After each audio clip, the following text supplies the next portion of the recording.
Good morning, everyone. My name is Silivale. I am going to recite Hanuman Moola Mantram.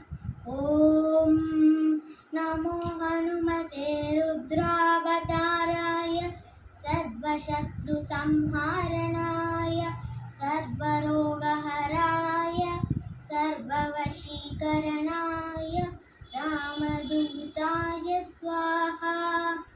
ॐ नमो हनुमते रुद्रावताराय सर्वशत्रुसंहारणाय सर्वरोगहराय सर्ववशीकरणाय रामदूताय स्वाहा ॐ नमो हनुमते रुद्रावताराय सर्वशत्रुसंहारणाय सर्वरोगहराय सर्ववशीकरणाय रामदूताय स्वाहा.